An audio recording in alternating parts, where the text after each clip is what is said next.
Assalamualaikum warahmatullahi wabarakatuh. Kembali berjumpa dengan saya, Herzs bin Arif dari Forum News Network.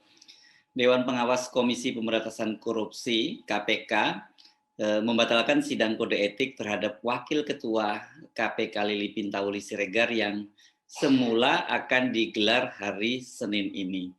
Pembatalan dilakukan karena permohonan pengunduran diri Lili sudah disetujui oleh Presiden Joko Widodo.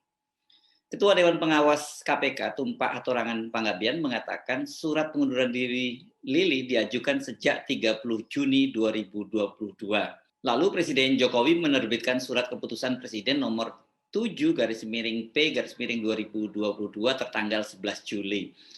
Kode etik tidak dapat dipertanggungjawabkan lagi kepada terperiksa, sehingga Majelis Etik menyatakan persidangan etik tentang pelanggaran etika dan perilaku terperiksa itu menjadi gugur. Sebagaimana yang sudah diketahui, barusan ini kami berlima selaku Majelis Etik telah bersidang. Hari ini dimulai tadi sidang jam 10 pagi. Dalam sidang tersebut kami mendapatkan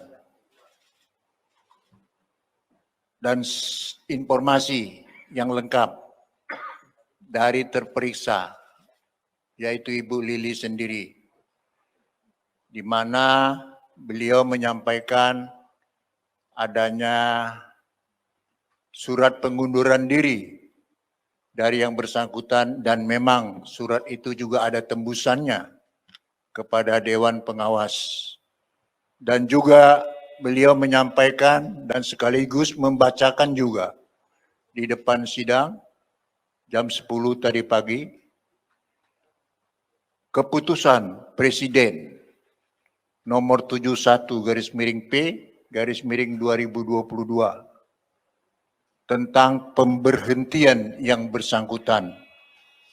Jadi beliau mengajukan permohonan mengundurkan diri kepada Presiden dan Presiden mengeluarkan keputusan Presiden yang memberhentikan yang bersangkutan terhitung 11 Juli tahun 2022, yaitu hari ini. Oleh karena ada dua surat yang disampaikan, satu surat pengunduran dirinya sendiri, dan kedua keputusan Presiden, dan kami juga selaku Dewas juga sudah menerima yang resmi dari Sekretariat Negara tentang keputusan Presiden tersebut. Maka sidang kami skors di mana majelis akan memutuskan bermusyawarah bagaimana persidangan ini akan dilanjutkan atau bagaimana. Itu sesuai dengan ketentuan peraturan Dewan Pengawas. Oleh karena itu sidang kami tunda sampai dengan jam 12 tadi. Kemudian dibuka kembali jam 12 lebih sedikit. Dan kami dalam musyawarah membuat penetapan. Penetapannya, amarnya sudah Anda tahu semua, bahwa berdasarkan surat pengunduran diri dan keputusan Presiden yang telah memberhentikan yang bersangkutan, maka kami menyatakan gugur sidang etik dugaan pelanggaran kode etik dan kode perilaku terhadap yang bersangkutan, sehingga kami menghentikan penyelenggaraan sidang etik dimaksud. Dan tentunya penetapan ini akan kami teruskan nanti kepada pimpinan KPK. Setelah amar putusan sidang itu dibacakan, Lili tampak menyalami seluruh anggota Dewan Pengawas dan segera meninggalkan gedung KPK. Sidang Dewan Pengawas KPK semula akan dilaksanakan itu pada tanggal 5 Juli lalu ya. Namun diundur hari ini karena Lili saat itu masih di Bali untuk kegiatan persiapan pertemuan G20. Dan hari ini Lili Pintauli Siregar baru bisa menghadiri persidangan dugaan pelanggaran etik penerimaan gratifikasi MotoGP dari PT Pertamina. Lili diduga menerima gratifikasi tiket MotoGP Mandalika. Dan dia diduga juga berupaya memanipulasi penerimaan pemberian tiket dan akomodasi tersebut yang berasal dari PT Pertamina Persero. Upaya tersebut seolah-olah dikaburkan bahwa dia tidak menerima pemberian dari perusahaan BUMN itu. Heboh soal penerimaan dugaan gratifikasi ini dan kemudian diikuti pengunduran diri dari Lili kan sebenarnya sudah merebak sebelumnya ya, majalah Tempo misalnya sudah melaporkan soal ini, tetapi sampai kemarin itu belum ada konfirmasi sama sekali dari yang bersangkutan maupun dari KPK. Tetapi sumber Tempo menjelaskan uang untuk membayar tiket dan akomodasi itu diduga diberikan oleh Mitra Tours and Travel. Ini agen perjalanan yang merupakan bagian dari perusahaan Pertamina, ini berada di lewat PT Patra Jasa. Kemudian ajudan Lili yang bernama Octavia Ditasari menyerahkannya kepada pejabat Pertamina itu agar seolah-olah mereka membeli tiket dan akomodasinya ya. Pembelian tiket dibuktikan ini sebagai bukti bahwa mereka membeli tiket itu dengan kwitansi per Februari 2022. Namun ini yang rupanya ini kurang rapi dalam menyembunyikan ini karena apa? Karena kemudian di situ disebutkan bahwa ada penerimaan pembelian itu terkena tarif pajak pertambahan nilai atau PPN 11%. Padahal PPN 11% itu kan seperti kita ketahui baru ditetapkan lewat undang-undang dan harmonisasi peraturan perpajakan pada 1 April 2022. Nah, menurut sumber penegak hukum menyatakan bahwa Dewan Pengawas itu sudah memiliki bukti keterangan saksi yang menguatkan. Dugaan pelanggaran kode etik ini dilaporkan kepada Dewan Pengawas pada bulan Maret lalu. Lili diketahui bersama 10 orang dalam rombongannya itu diduga mendapat tiket MotoGP 2022 di Mandalika, itu kategorinya Grandstand Premium Zona A, itu selama 3 hari pada tanggal 18 sampai 20 Maret 2022. Lili juga diduga mendapat fasilitas menginap selama sepekan, itu pada tanggal 16 sampai 22 di Amber Lombok Beach Resort. Pemesanan tiket balapan motor dan akomodasi tersebut semua menggunakan jasa Mitra Tours and Travel. Dewan Pengawas KPK telah memeriksa sejumlah karyawan Pertamina yang diduga terkait dengan kasus ini. Pada tanggal 27 April lalu, Direktur Utama Pertamina, Nike Widiawati, juga sudah diperiksa oleh Dewan Pengawas KPK. Tidak ada penjelasan apapun dari Nike kepada media. Dia hanya bungkam ketika masuk maupun keluar dari ruang pemeriksaan.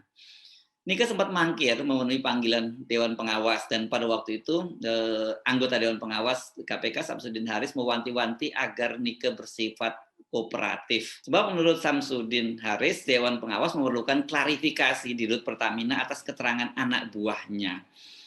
Sebelum kasus ini terungkap ke publik, Lili sesungguhnya telah terbelit beberapa pelanggaran etik yang dilaporkan kepada Dewan Pengawas. Mantan penyidik KPK, Novel Baswedan, itu sebelumnya sudah melaporkan Lili. Yang pertama itu karena dia berkomunikasi dengan M. Sahrial, Wali Kota Tanjung Balai Asahan, ini yang sedang berperkara di KPK. Ini kasusnya juga kemudian membelit Wakil Ketua DPR Aziz Samsudin dari Partai Golkar yang kemudian juga sudah divonis bersalah oleh pengadilan tindak pidana korupsi.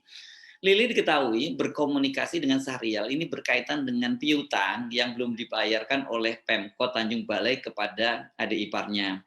Rupanya adik ipar Lili ini pernah menjadi pelaksana direktur utama perusahaan PDAM Tanjung Balai, dan dia mengaku bahwa ada piutang, ada uang gajinya atau uang pengabdiannya gitu yang belum dibayarkan oleh Pemkot Tanjung Balai. Adik ipar Lili kemudian mengadu dan minta dibantu, dan Lili itu diketahui membantu menagihkannya ke Wali Kota Tanjung Balai. Dalam sebuah kesempatan mereka pernah bertemu di sebuah penerbangan bersama dari Jakarta, dan kemudian Lili mengingatkan itu, dan dalam pertemuan itu Wali Kota Sahrial menyatakan bahwa ya ini mereka sedang mengumpulkan uang untuk segera dibayarkan ke adik ipar dari Lili. Lili sempat membantah soal ini dalam sebuah jumpa pers, namun kemudian terbukti dia berbohong. Dewan Pengawas KPK kemudian menjatuhkan hukuman kepada Lili berupa potongan gaji pokok sebesar 40% selama setahun. Karena terbukti dia menggunakan pengaruh jabatannya dengan pihak yang sedang berperkara di KPK. Lili juga kemudian dilaporkan lagi oleh Novel Baswedan karena dia diketahui pernah berkomunikasi dengan Darno. Nah, ini salah satu kontestan pilkada di Labuan Batu Utara, Sumatera Utara. Kepada Lili, Darno meminta agar KPK mempercepat penahanan Bupati Labuan Batu Utara, Kaharudin Syah, yang telah ditetapkan sebagai tersangka oleh KPK. Darno ini berharap penahanan itu akan membantu kemenangannya dalam pilkada karena pada waktu itu akan berlangsung pilkada dan anak Kaharudin Syah ini menjadi rival dari Darno pada pilkada tersebut. Kaharudin Syah mempunyai bukti-bukti tentang pertemuan Lili dengan Darno dan kemudian melaporkannya kepada penyidik KPK. Nah, bila Dewas memutuskan tidak melanjutkan kasus Lili karena dia sudah mengundurkan diri, bagaimana kelanjutan kasus tersebut? Bukankah penerimaan fasilitas tersebut itu bisa merupakan bentuk dari gratifikasi, ya, pemberian semacam fasilitas atau pemberian uang yang tidak sah kepada seorang petugas negara, apalagi dalam hal ini sebagai wakil ketua KPK. Untuk gratifikasi mengenai dugaan pidana, tentunya berdasarkan ketentuan undang-undang itu bukan ranah daripada Dewan Pengawas. Dewan Pengawas hanya mengadili perbuatan yang diduga melanggar kode etik dan kode perilaku. Itu berdasarkan ketentuan undang-undang pasal 37B. Kalau ini masuk ke ranah pidana, ya harusnya ini baik yang menerima gratifikasi ataupun memberikan gratifikasi dalam hal ini Pertamina juga harus diseret ke ranah hukum, ya. Soal ini menarik untuk terus kita ikuti perkembangan selanjutnya. Siapa ya Lili ini kok sebagai wakil ketua KPK banyak sekali kasusnya. Ternyata kalau saya buka-buka lagi filenya, Lili Pintauli Siregar ini sebelum dia aktif di KPK, dia ini adalah seorang penegak hukum. Penegak hukum sih, karena dia seorang advokat, seorang pengacara. Dan karir Lili ini diawali sebagai asisten pembela umum Lembaga Bantuan Hukum Medan pada tahun 91 sampai 92. Kemudian perempuan yang lahir di Tanjung Pandan ini juga pernah bekerja sebagai asisten pengacara di kantor advokat Asamta Parangiu Nangis SH dan Associate itu tahun 92 sampai 93. Dan kemudian Lili aktif di Pusat Bantuan Hukum dan Pusat Bantuan dan Penyadaran Hukum Indonesia Pusbakumi Medan hingga menjadi Direktur Eksekutif Pusbakumi pada 99 sampai 2022. Setelah itu lulusan S1 dan S2 Hukum dari Universitas Islam Sumatera Utara Medan ini juga pernah menjadi komisioner Lembaga Perlindungan Saksi dan Korban LPSK selama 2 periode. Ya, ini mulai tahun 2008 sampai 2013, kemudian 2013 sampai 2019. Dan setelah itu dia lolos seleksi menjadi pimpinan KPK dan pada tahun 2019 Lili ini bersama dengan 4 komisioner lainnya dilantik oleh Presiden Jokowi untuk sebagai wakil ketua KPK untuk periode 2019 sampai 2023. Jadi harusnya dia masih punya masa kerja sampai tahun depan.